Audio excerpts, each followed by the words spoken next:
Assalamualaikum warahmatullahi wabarakatuh. Selamat berjumpa dengan tutorial ebook statistik 1000 halaman. Pada kesempatan ini kita ingin sharing tentang tutorial Stata yang berjudul tentang regresi logistik. Ada permintaan dari teman-teman untuk membahas lebih lengkap, lebih detail tentang regresi logistik ini. Terima kasih masukannya dan mudah-mudahan sharing kali ini memberikan manfaat bagi sahabat semuanya. Oke ya, kita akan memulai tentang regresi logistik dengan tutorial aplikasi Stata yang menurut hebat kami sangat luar biasa. Oke, jangan lupa untuk subscribe di channel Ibu Statistik 1000 halaman. Semoga memberikan kemanfaatan, kemudahan bagi sahabat semuanya. Sekali lagi, channel di subscribe Ibu Statistik 1000 halaman. Oke, apa sih regresi logistik itu? Regresi logistik adalah analisis di dalam statistik untuk memodeling hubungan antara pengaruh antara variabel independen terhadap variabel dependen ketika variabel dependennya atau variabel y-nya ada. Variabel yang dipengaruhinya itu atau outcome-nya itu ada dua pilihan. Ya, skala dikotomi dua pilihan, yaitu contohnya sakit dan sehat, sukses dan gagal, bangkrut dan sehat nih. Ada perusahaan yang bangkrut, ada perusahaan yang sehat, sembuh dan meninggal. Misalnya dalam dunia kedokteran, pasien ada yang pasien yang sakit, ada masih pasien yang sehat ya dari suatu treatment tertentu. Kemudian juga dalam bisnis ada yang sukses dan gagal atau bangkrut dan juga sehat. Sedangkan variabel independennya atau X-nya itu bisa skalanya rasio, skalanya interval, atau skalanya non-metrik ya. Ya tidak, atau dikotomi, atau yang lainnya. Bebas nih skala X-nya. Tapi yang penting, variabel dalam regresi logistik itu ketika variabel Y-nya itu skalanya adalah variabel dependennya itu diukur dua pilihan saja. Ya atau tidak. Satu atau kosong. Oke, kita punya contoh di dalam penelitian kita kali ini adalah faktor-faktor yang mempengaruhi kredit macet. Nah, optionnya kredit macet kita berikan coding 1, sedangkan sehat atau lancar kita coding 0. Jadi, apa yang menjadi concern dalam penelitian kita itu menjadi codingnya 1. Misalnya faktor-faktor yang mempengaruhi kesehatan organisasi. Ya, kesehatan berarti sehatnya 1. Berarti tidak sehatnya 0 dibalik. Jadi, apa yang menjadi concern dalam penelitian kita itu menjadi faktor penting kita bobot angka 1. 1 macet, 0 sehat. Oke ya, sekali lagi apa yang menjadi concern penelitian kita itu kita berikan bobot 1. Dalam contoh kali ini kita ingin fokus pada penelitian kita tentang kredit macet. Maka macetnya kita kasih coding 1.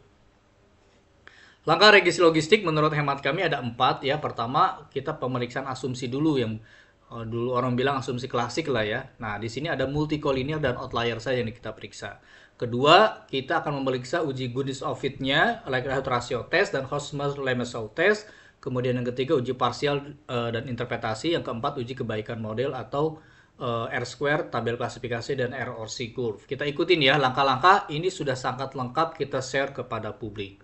Oke, kita pemeriksaan awal jangan lupa untuk melihat multikolinear, dilihat dari korelasi antar variabel independen lebih dari 0,90 maka ada multikolinear. Ini adalah raw data kita. Raw data kita ada di mana ya? Di dokumen, di video, oke, di datanya. Nah, ini dia. Ini adalah raw data kita untuk regresi logistik ya. Ini raw datanya. Nah, ini sudah kita coding. Kebetulan penelitian kita contoh ini adalah 1010 untuk kreditnya dan variabel X-nya ini semua skalanya 1010.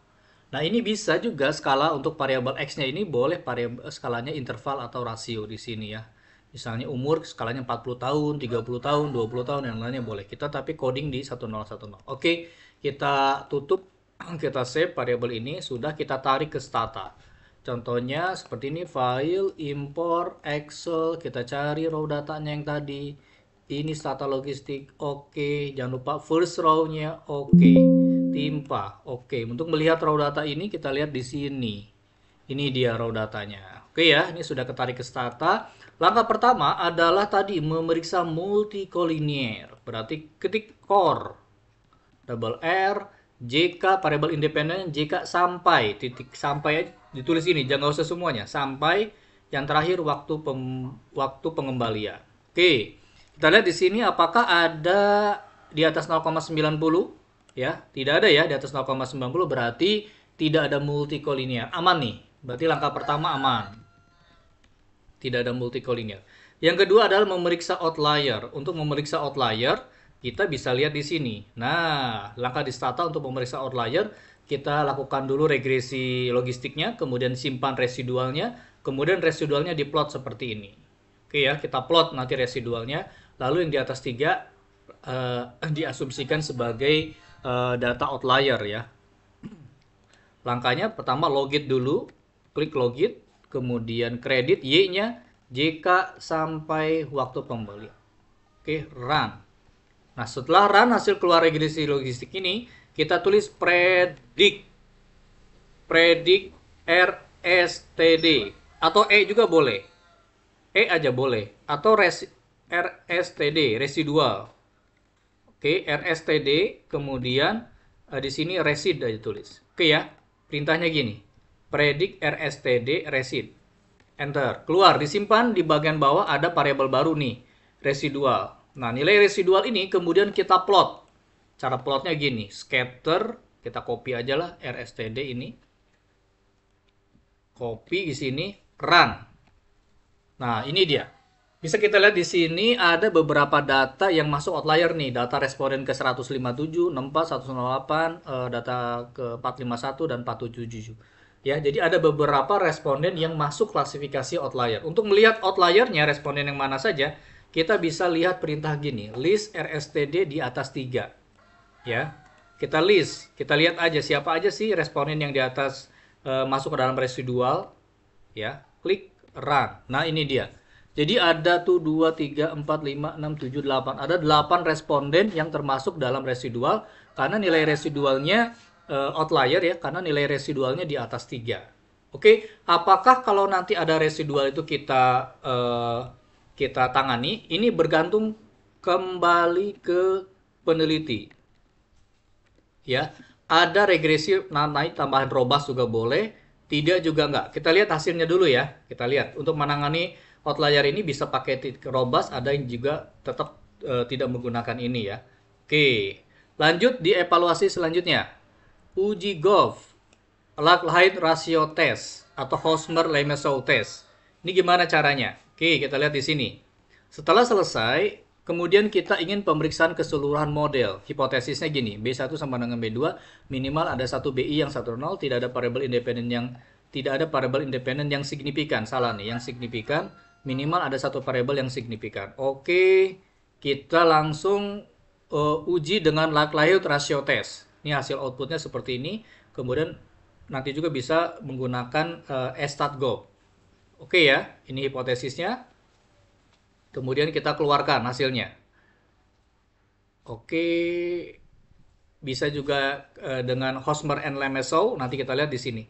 Hosmer and Lemesow, stat-gov. Oke, kita ulang lagi yang tadi, logit, run, stat-gov. Nah, ini keluar. Ini adalah goodness of it di dalam di dalam regresi logistik. Kita bisa lihat dari probability-nya 0,9383. Karena probability-nya 0,983 lebih dari 0,05. Nah, ini lebih dari 0,05, maka model yang diajukan atau variabel yang masuk di dalam model itu memiliki model itu cocok dengan data. Jadi ada satu variabel independen, minimal ada satu variabel independen yang signifikan terhadap model. Ya, ini perintahnya stat-gov. Ya, perintahnya adalah stat-gov. Oke, kita lanjutkan dengan uji Hosmer and Lemesow test. Nah, ini. Ya, tadi sudah ya stat-gov ini. Hosmer dan Lemesow, kita tulis aja ini perintahnya rlib group 10. Hosmer and Lemesow. Klik. Nah, ini adalah output Hosmer and Lemesow. Di sini tuh, Hosmer and Lemesow mengklasifikasikan nanti jadi 10, kemudian dilihat v-value-nya saja 0,273. Ini artinya nilainya 0 di atas 0,05, maka terima H0, artinya model cocok dengan data. Jadi model yang kita ajukan itu cocok dengan data kita. Oke ya, itu dua ukuran di dalam regresi logistik. Jadi langkah pertama kita run dulu regresi logistik, uji multi-collinear dan outlier, kemudian setelah itu kita memeriksa goodness of it-nya atau kecocokan modelnya, dan kita sudah memperoleh tadi stat-gov-nya. Ya, goodness of it-nya di dalam regresi logistik ada Pearson chi-square dan juga yang satunya lagi adalah Hosmer and Lemesow test. Dan hasilnya menunjukkan hasil yang memuaskan, berarti terima H0 artinya model cocok dengan data. Nih, model cocok dengan data. Model cocok dengan data itu artinya apa? Minimal ada satu variabel independen yang masuk dalam model yang berpengaruh terhadap kredit macet. Oke, lanjutkan dengan uji parsialnya. Uji parsial perintahnya ada dua, yaitu perintah logistik dan perintah logit. Ya, perintahnya ada dua nih, perintah logit dan perintah logistik. Nah, kalau perintah logistik nanti mengeluarkan old ratio-nya. Tapi kalau perintah logit menghasilkan koefisiennya. Kita lihat coba. Kita gunakan logit dulu. Depannya logit nih. Run. Ketemu koefisien regresinya. Ini koefisien regresinya. Ya. Tapi kalau perintahnya logistik yang keluar odd ratio. Ini odd ratio. Kalau perintah logistik yang keluar odd ratio. Jadi ini koefisiennya yang di atas, yang bawah adalah odd ratio. Odd ratio itu adalah E pangkat koefisien. Jadi sama aja ya, odd ratio itu sama dengan eksponensial dari koefisiennya. Ya, koefisiennya B dieksponensialkan namanya odd ratio. Oke, kita lihat di sini hasilnya. Interpretasi dalam regresi logistik itu menggunakan odd ratio. Interpretasinya. Tapi sebelum nanti kita interpretasikan, kita lihat dulu yang signifikan yang mana dulu. Oke, yang signifikan kita lihat. Ini sama aja. Jenis kelamin signifikan, kemudian pekerjaan juga signifikan, uang muka juga signifikan, waktu pengembalian juga berapa bulan ini signifikan. Jadi yang signifikan pekerjaan, kemudian tanggungan keluarga, signifikan. Kita lihat di V-value-nya, ini yang signifikan. Oke ya, kita kembali ke sini. Ini logistik, kredit, macet sampai ini, kemudian ketemu hasilnya. Ini yang signifikan. Nah, interpretasinya itu dilihat dari odd ratio. Contoh, yang signifikan itu adalah jenis kelamin. Odd ratio-nya 5,17. Oke, variabel yang signifikan. Jenis kelamin memiliki probability 0,05 signifikan, artinya jenis kelamin signifikan dalam menjelaskan status kredit. Ya, jadi jenis kelamin itu signifikan di dalam menjelaskan kredit itu macet atau tidak macet, macet atau lancar. Odd ratio-nya 5,174. Artinya, nah, coding kami, coding 1 itu laki-laki. Ya, coding 1 laki-laki dan coding 0 itu perempuan. Maka risiko kemungkinan, nih artinya gini. Risiko kemungkinan ya si pemohon kredit itu laki-laki untuk mengalami kredit macet. Nah, jadi satunya laki-laki, macetnya satu. Jadi cara bacanya adalah risiko kemungkinan mengalami kredit macet untuk pemohon laki-laki akan lebih tinggi dibandingkan ke perempuan sebesar 5,174 kali. Gitu. Jadi, kalau misalnya ada pemohon kredit nih, dia laki-laki. Nah, maka risiko kemungkinan dia mengalami kemacetan akan 5,174 kali dibandingkan perempuan. Sangat tinggi sekali. Jadi misalnya ada perusahaan leasing yang memberikan kredit motor. Kemudian pemohonnya laki-laki, maka kemungkinan untuk laki-laki itu mengalami kredit macet akan 5 kali lebih tinggi dibandingkan perempuan. Itu namanya odd ratio. Jadi odd ratio itu nanti diterjemahkan berapa kalinya. Itu ya. Kemudian kita lihat lagi yang signifikan yang mana. Pekerjaan, ini pekerjaan signifikan. Ini pekerjaan signifikan, kita lihat. Pekerjaan, kawin, pekerjaan, ini pekerjaan. Pekerjaan signifikan, artinya apa? Odd ratio-nya 4,456 kali. Risiko kemungkinan, kebetulan yang satunya wirausaha. Ya, coding satunya wirausaha, coding yang lainnya itu adalah 0. Oke, ini artinya risiko kemungkinan seorang pemohon kredit itu dia pekerjaannya wirausaha untuk mengalami kemacetan akan lebih tinggi 4,45 kali dibandingkan pekerjaan yang lainnya, yaitu PNS dan swasta. Dalam hal ini pekerjaannya kita bagi menjadi dua kelompok. Kelompok pertama codingnya 1 adalah wirausaha, sedangkan yang 0-nya PNS atau swasta. Jadi artinya kalau misalnya ketemu nih pemohon kredit motor, kemudian pekerjaannya wirausaha, maka kemungkinan dia untuk mengalami macet atau kegagalan mengembalikan kredit akan 4,45 kali dibandingkan dengan pekerjaannya itu swasta. Itu interpretasinya ya. Itu interpretasinya bisa dilanjutkan oleh teman-teman semua. Kita langsung ke evaluasi goodness of it-nya. Itu sudah berarti kita langsung masuk ke kebaikan dan kecocokan model secara keseluruhan. Yang pertama adalah R-square. R-square di dalam regresi logistik banyak. Ada McFadden R-square, ada kalau di SPSS ada R-square Chalk and Snail, kemudian ada Nagel-Kerke dan yang lainnya. Di Stata direkomendasikan itu adalah McFadden R-square ya. Hampir-hampir mirip ya seperti itu. Kemudian lihat R-square-nya. R-square McFadden-nya. Oke, cara mengeluarkannya adalah feed stat. Kita ketik aja. Feed stat. Keluar nggak? Nggak keluar. Feed stat is unauthorized. Berarti kita harus install dulu katanya. SSC install caranya. Coba kita klik ya. SSC install feed stat. Gitu. Mudah-mudahan bisa nih. Nah, ini bisa. Jadi kita mendownload di servernya Stata feed stat ini. Kemudian diulangi lagi. Feed stat. Nah, keluar hasilnya ya. Feed stat sudah keluar.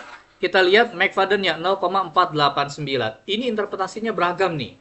Saya ngambil interpretasi 0,489 ini berasal dari buku SPSS ya, karangan terkenal sekali ya di dunianya. Kemudian ada beberapa orang yang tidak setuju dengan interpretasi ini. Ya bangga aja silahkan.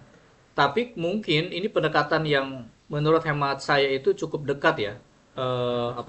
Nilai R-square-nya ini. Jadi variasi macet atau tidak macet bisa diterangkan oleh variabel independen sebesar 48,9%.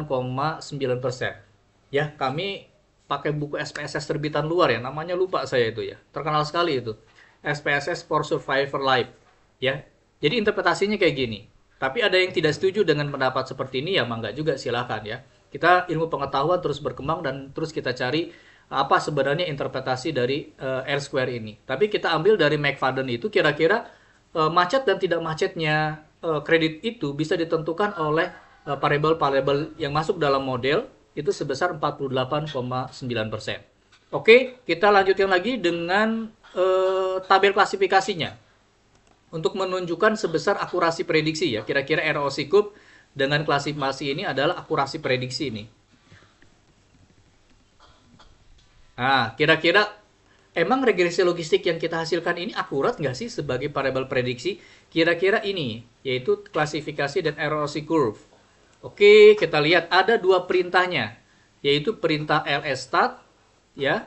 Nih contoh lstat, coba kita tulis dulu lstat, keluar. Nah, ini sudah keluar lstat ini overall-nya 86%. Jadi 86% model bisa diklasifikasikan dengan benar. Maksudnya apa sih?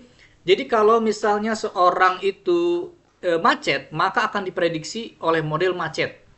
Kalau seseorang itu lancar, maka akan diprediksi oleh lancar. Jadi ketepatan model regresi logistik memprediksi data asli variabel Y-nya itu sebesar 86%. Dan ini termasuk bagus. Ya kalau di atas 70% ini termasuk bagus. Ini keluaran outputnya lstat. Kemudian ini outputnya. Secara keseluruhan akurasi prediksinya 85%, artinya model regresi logistik yang dihasilkan mampu memprediksi ketepatan model 86%. Jadi 86% itu kalau ada pemohon baru nih, dia mengajukan dengan klasifikasi jenis kelamin, pendidikan, dan lain-lainnya, model bisa memprediksi orang itu macet atau tidak itu 86%. Oke, kemudian satunya lagi adalah ROC curve. Bisa juga perintah kayak gini. Sama juga, stat classification. Di Stata ini banyak yang dikembangkan oleh para ahli. Sama aja outputnya. Kemudian terakhir adalah ROC curve. Ya, ROC curve ini adalah salah satu kebaikan di dalam regresi logistik. Apakah model yang dihasilkan baik apa enggak sih? Akurasi prediksinya bagus apa enggak sih? Namanya ROC curve. Ya, selain tadi tabel klasifikasi atau hit ratio tadi, juga LRC curve. Contohnya gimana nih? Kita predik dulu. XB. Jadi setelah regresi logistik ini kita klik perintah ini. Udah. Kemudian habis itu perintahnya adalah LRC. Tulisin LRC. Klik. Ini ketepatan prediksinya. Oke ya, ketepatan prediksinya sangat baik ya di atas garis miring melintang ini. Ketepatan prediksi dan kita lihat hasilnya berapa? 92,7%. 92,7. Kita lihat di sini, area di bawah curve 0,927, di mana jadi area di bawah ini, ya, luas wilayah ini itu sebesar 92,7, tinggi sekali ya. Tengah-tengahnya ini bagi dua ini 50%. Jadi kalau wilayah di bawah ini 92,7, maka menurut Hosmer Lemesow itu termasuk di dalam kategori excellent atau punya prediksi yang sangat tinggi. Ya, ini lihat catatan kakinya di sini. Di dalam jurnal Toxicology volume 5 disajikan bahwa di bawah curve 0,07 diterima, 0,08 is considered excellent, dan di atas 0,90 disebut outstanding consideration. Jadi amat sangat baik sekali modelnya. Kira-kira gitu. Ya. Jadi dari hasil ini bisa kita simpulkan di dalam penelitian kita. Pertama, dari tabel klasifikasinya ini tadi nilainya cukup tinggi ya, 86%. Ya, akurasi prediksinya cukup tinggi. Dan juga dari RORC curve ini 92. Ya, 0,92. Di atas 0,90 berarti hasilnya itu adalah sangat-sangat memuaskan. Artinya model memiliki klasifikasi yang sangat baik gitu. Jadi kalau misalnya Anda bekerja sebagai seorang leasing kemudian ingin memprediksi macet atau tidak macet, cukup menggunakan 11 variabel ini, ya, 11 variabel penelitian yang masuk di dalam model ini. Ya, ini dia. Oke ya, kira-kira itu mungkin bisa kami sembahkan di dalam regresi logistik. Jangan lupa dimulai dari outlier, multicollinear, goodness of fit, kemudian partial dan interpretasinya dari odd ratio, tadi kami sebutkan. Oke, kemudian uji kebaikannya dari R-square, tabel klasifikasi, dan RORC curve.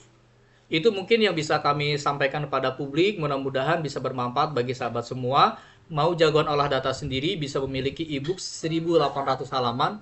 Mudah-mudahan memberikan pencerahan bagi sahabat semuanya. Terima kasih. Wassalamualaikum warahmatullahi wabarakatuh.